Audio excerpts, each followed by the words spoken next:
नमस्कार सर्वांना. हे बघा आता आम्ही शेतकऱ्याच्या घरी निघालोय. इथं वावरात मेंढर बसवल्यात, तर ते आपल्याला धान्य देणार आहे, तांदूळ किंवा बाजरी किंवा ज्वारी. आणि मग चाललोय आता आप्पा, नामदेव, किसन आम्ही. तर शेतकऱ्याच्या शेतात बसल्यानंतर आपल्याला धान्य किंवा पैसे एक वर्तावळा म्हणून देत असतात. तर इकडं आता मावळामध्ये वाडा आलाय आणि भुईमुगाच्या वावरात वाडा बसलाय. हे भुईमुगाचं शेत होतं, त्यातनं भुईमुग काढून नेला आणि आता आम्हाला मेंढर बसवलं इथं इंद्रायणी नदीच्या कडेला. तर मग निघालोय आम्ही. हे सगळे म्हणजे शेत इंद्रायणी भाताची इथं मळ येतात सगळ्या.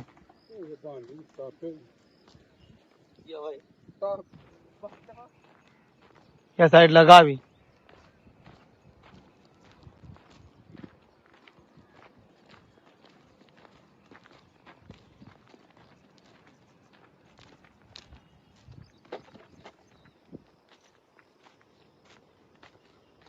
कुठे आहे घरी बघा. हा तिथं तर नाही ना. हा तेच आहे. या साईडला शेतकऱ्याचं घरी बरीच आम्ही विचारित आलो, एवढं काही माहित पण नाही. पहिल्यांदा त्यांच्या शेतात बसलोय. आता इथं आलो शेतकऱ्याचे आहेत आम्ही. मस्त बाकी चहा बनवला जवळ असल्यामुळं चाललाय चहा पाणी. दरवाजा आम्ही काय मारते आम्ही आहे ना.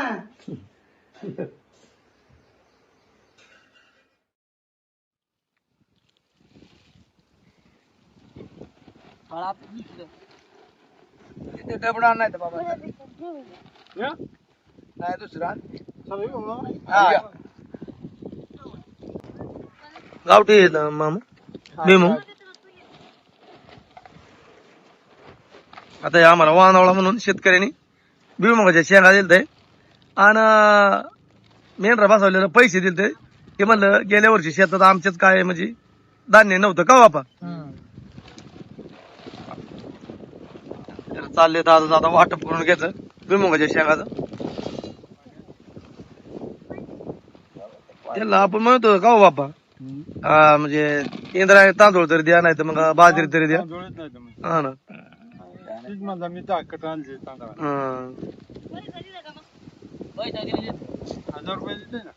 अजून 1000 रुपये देणार आहे. काय करायला मिळत नाही बहिणी जनावर असलं तरी. मस्त बाकी शेंगायचा मामा. हा मस्त बघू दे किती किती आले. पोरांनी जरा गोळा केले होते, वाडा आल्या आल्या किलो किलोच्या दिले तर मी बघून आपण गेले 1.25 किलो. ठीक आहे. बाजरीला 100 धरून आपलं काय 400 घालून एक कट्टा घेऊ. कट्याला लय पैसे लागले 2-4 रुपये. किती तांदूळ बाजरी बाजू 3000 घेते एक कट्टा. बरं आणून ज्या म्हणजे शेतकऱ्याच्या पिकल्यावर देते रे, बरं ते म्हणले आम्ही जे खत घेतली ते, कारण गेल्या साली शेत म्हणली पेरली नव्हती, पडीक होती, त्यामुळं मग दिले पैसे. शेतकरी आपल्याला मेंढरा बसवल्यानंतर धान्य किंवा पैसे वातावरण म्हणून देत असतात का हो मामा. कसं असतं खताची गरज आहे लोकांना. द्यायला लागते. गोत जातं खाऊन, खत जातं शेतीला देऊन. मग बापू काय चाललंय. चल म्हणलं मग आला नाही. बापू रेलून बसला, इथून रिंग रोड जाणार आहे. तर काही वर्षांनी म्हणजे आम्ही जर कधी कुण्या मार्गे गेलो तर लक्षात दिलं वाटतं आपण इथं बसलो होतो. रिंग रोड वावर वावराच्या बांधावर यातली गिरी निम्मी पट्टी डोंगरा बापू आता ठिकून बसलाय रिंग रोडला. आपल्या आपण बसतो या जागेवरच चाललाय. हा 500 फूट असेल रुंदी 500 फूट असेल. एवढा रोड कसला म्हणजे ह्या भागातून इकडून येतो रोड, तिकडून तळेगाव आणि वडगावच्या मधून असा ह्या साईड नेऊन इकडं निघलाय. एक जणी म्हणलं 180 किलोमीटर झालाय गोल राऊंड. हा ना. त्याचा म्हणजे गोलाकार रिंग रोड म्हणजे पुण्याच्या संपूर्ण गोल रिंगण या रोडचं. मस्त बाकी बाणाचा मिरचीचा आणि शेंगदाण्याचा ठ्याचा चाललाय. पोरं म्हणले आम्हाला ठेचाच खायचा या ना? हा शेंगदाणा असल्यामुळं त्यांनी शेंगा गोळा केलेल्या आहेत ना. हा परत शेंगा उकडून द्या म्हणल्या ते काय होतं मेंढर जशी उकरील अशा शेंगा निघतील जमिनीतून. हा का ते नांगरलेला असल्यामुळे निघत्या ते. शेंगा गावठी येतात ना बाना. हा हे काय वावरवाल्याने दिलेले पोरांनी पण बरेच गोळा केले ना अगोदर. यातलेच फडल्या ह्या वावरातल्याच अगोदरच्या ना. ह्या वावरात वावरातले आहेत ना वल्या शेंगा लागतात ते मात खायला ना. नंतर नंतर तापले होते लय भारी लागतात त्या चांगले वाळले ते पण वली शेंग ते मात ते खाल्यावर लय भारी लागते. म्हणजे इथं आपल्या बापूच आपल्या आईचं लग्न झालं या डोपनावर. आहेतच ना आठवणी आहेत ना. तवा हे असलं कुठलं येतं घरंदार कौशिक या कार आता म्हणजे आम्ही नदीच्या मळ्यालाच बसलोय. जर लय मोठा पूर आला तर म्हणते तर हे सगळं पाण्याखाली जास्त शेतकरी सांगितलं होता. कधीतरी मोठा लय आला तर हा ना. वर जर पाऊस पडला तिकडं लोणावळा खामशेत त्या भागात जर पाऊस पडला तर इथं म्हणजे पाणी येतं असं म्हणतात.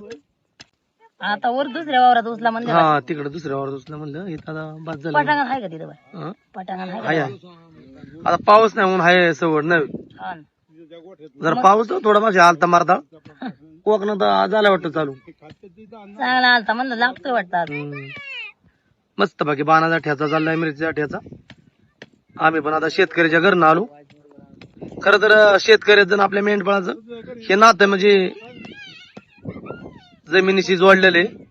कारण शेतकरी आणि मेंढपाळ पण मेंढर आपल्या शेतात बसवतो आणि मग शेतकऱ्याचं शेत सेंद्रिय पिकतं आणि मेंढपाळाला पण त्याचा वरतावळा म्हणून काहीतरी शेतकरी पैसे किंवा धान्य काहीतरी देत असतो. तर आज आम्हाला पैसे दिले शेतकऱ्यांनी आणि मग त्याचं धान्य घ्यायचं किंवा मग पैसे वाटून घ्यायचं असं असतं. हे आखरचं पैसे किंवा धान्य असं म्हणतात. किंवा परिसर म्हणलं तर बाण बारीच नाही का. लय भारी हा ना. एवढं म्हणजे शहर नाही काय नाही निर्मळ हा. असं म्हणजे वाट बसला तुटाक असल्यामुळे निर्मळ आहे. नाही तर हवी आता लोकांना म्हणजे कुठं तार कंपाऊंड मध्ये कुठं बिल्डिंगच्या कडेला किंवा कुठं मग असं फुटपाथवर पण राहायला लागते. आता पुणे शेजारच्या आपल्या मेंढपाळाला पाऊस पडल्याच्या नंतर आता सध्या उघडे बे त्यामुळे आम्ही मग शेत खलाटीत मध्ये मेंढर बसावतोय. काय गवळीच्या रानानी शाळूच्या रानानी काय असं भात खाचराच्या वावरानी. मस्त बाकी बाणाने अगदी चुलीवरचा ह्यो मिरचीचा ठ्याचा बनवला. बाजरीची भाकर मिरचीचा ठ्याचा जेवण अगदी मस्त बाकी होतं. दुसरं काय बाण बनवली बोलावलंय दुसरं कालवण बनवलंय आपल्याला काय चटणी. कायची ए पोरा होत्या फणसाच्या बिया आणणार बाजाय चला. फणस खाल्लं तुम्ही अख्खं फणस एक खाल्लं या पोरांनी. चांगलं 2-3 किलो जासन का हो. फणसाच्या बिया बाळायचं कुठं तरी आणतं. पोरांना पण थोडा उशीर झाला शाळेच्या ह्याला. जाते ना आता जाते दिसत हो. पाय दुखतोय बाळाचा. किसन चालले जरा सावली करायची कधी उन्हाचा चटका पण लागतोय. इकडं बाया पण आता इंद्रायणी नदीला धुवायला गेल्या होत्या.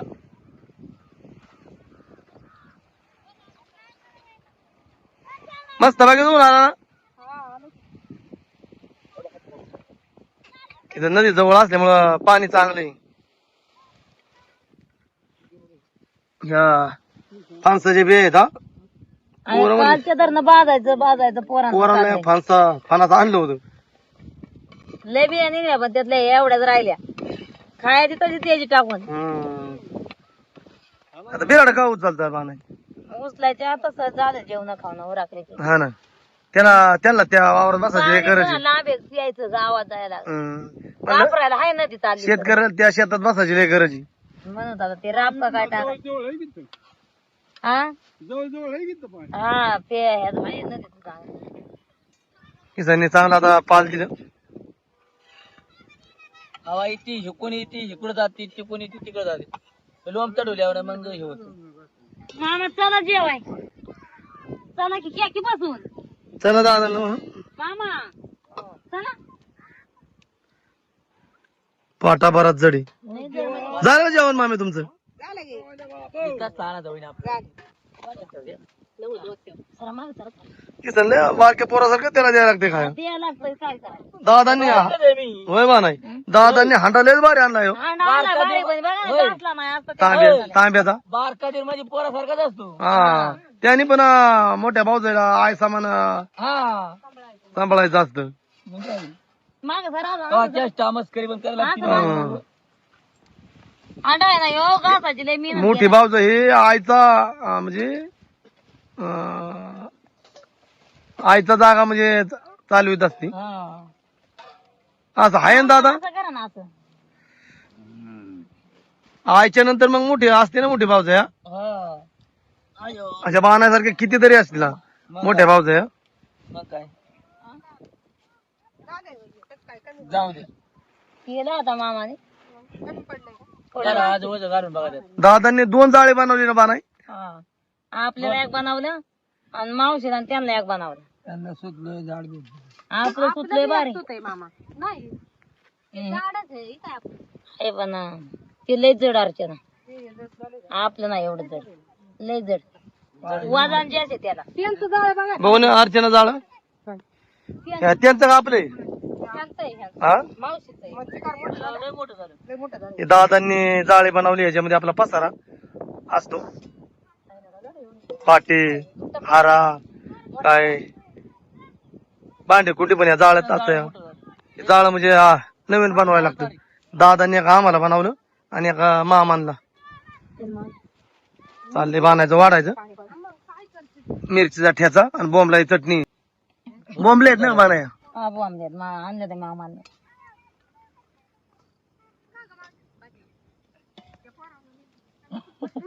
विराट भक्त कुठं धावतो बसतोय जेवण या जेवण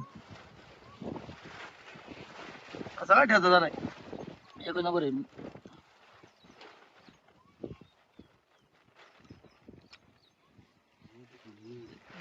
त्याला जोडा दे भारी करपूस आहे.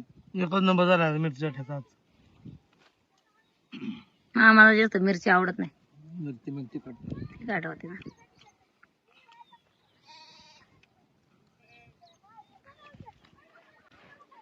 वरण चाललंय जोरात खेळ चाललाय. कबड्डी चालली. हा कबड्डी चालली त्यामुळे आरड चाललाय एवढा. वावरचा रोटाला लावलं ते होय. हा मग ती माती वावरात मारी वाळा कुस्ती घ्यायला पहिला. आता मस्त बाकी जेवण झालं तर मेंढर आता चरायला सोडायचे आपल्याला. तर रात्रभर हे मेंढर सगळे एकत्रच बसले असतात आणि आता प्रत्येकाची वेगवेगळे खांड करून घ्यायची. जे त्याच्या आले बोलावून हे मेंढर आपल्या मेंढक्याच्या माग इशारा दिले की ते येतात बरोबर. दिसायला आपले मेंढर सगळे एकसारखेच असतात. डवळी किंवा सफेद म्हणायचं आणि त्यांच्या आलगाव त्यांना बोलवलं बरोबर येणार. आता सगळं मेंढक जीवन सज्ज झालंय. 3 बिराड आहेत आमची आणि आता 3 साईडला 3 आपलं हे खांड बोलवायची. तर ह्या साईडला आमचं बिराड आहे.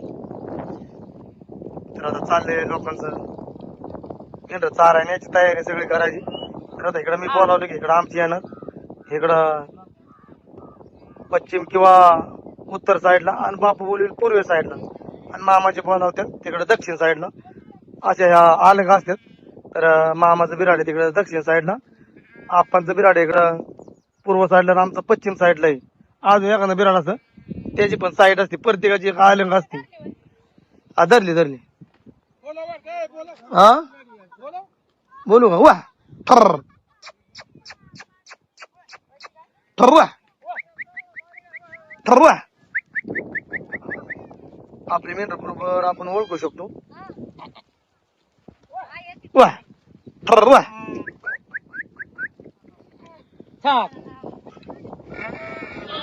रात्रभर मेंढर म्हणजे सगळे एकत्रच बसलेले असतात आणि ज्या टायमाला आपण चारा येण्याचे त्या टायमाला वेगवेगळे ते होत असतात. किंवा मग आपण इशारा देऊन त्यांना बोलवायची किंवा त्यांचा जो वास असतो त्यांचा त्या वासावती बरोबर जे त्याच्या खांडामध्ये जात असतात. तर आता इकडे निघले आप्पाजी आमची ह्या साईडला येतात त्या साईडला मामाची त्यांनी त्या दक्षिण साईडला बोलावली असं मेंढराला दररोजची सव असते त्यामुळं आपलं मेंढर हजार मेंढरात गेलं तर ते बरोबर जे त्याच्या अलगाव ज्या त्या कळपात ज्या त्याच्या खांडामध्ये वेगवेगळं होत असतं तर आता रात्रभर मेंढर सगळे एकत्र बसलेले आता वेगवेगळे करून आता वेगवेगळ्या ठिकाणी चारायला जायचं दिवसभरामध्ये बघितलं ना वावर बघितलंय होय मग वावर बघितलं म्हणजे आपलं बसला ना मोकळा हा ना काकून बाणाय गेली होती वावर बघायला आप्पांनी दाखवलं आणि आता त्या शेतातून इकडल्या शेतामध्ये बसायचं आता सकाळी शेतकऱ्यांनी तुम्हाला दाखवलं तर तुम्ही आम्हाला दाखवलं हा हे काय इथं ह्या बांधाच्या पुढल्या साईडला आप्पाची मेंढर तिथं भाताचा वावर आहे त्यात आज बसायचे दीपानी पण पाण्याची बाटली घेऊन आली आम्हाला मग उचला बिराडा तुम्ही जातो मी येत नाही चाललं का काय नाही तशी जायचं हे पाय मग काय आम्ही जातो आता मेंढर घेऊन येतो संध्याकाळी आम्ही येणार आहोत. गारडल्या हा ना गारटल्या म्हणजे पण पावसाचं पण वातावरण दिसतंय कवा ऊन लागतंय तर कवा गार लागतंय हा. पडत पडत आज मी येते आता सगळा तिथला पोचा भिजताना आता डोक्या बांधणार का गोड्यावर गोड्यावर न्यायला गं थोडं वाचकावर बसायचं एक एक बाकीचं न्यायला का डोक्यावर बाकीचं जडजड नाही ना शेतकऱ्यांनी त्या शेतात बांधण्यासाठी लई आग्रह केला आपल्याला दिन पोटाला ठेव हा. आपल्याला बिन पोटी ठेवतो गावात कापायची मिसळ वाजते काय हो तर आपला आजचा व्हिडिओ मी इथंच थांबवतो धन्यवाद.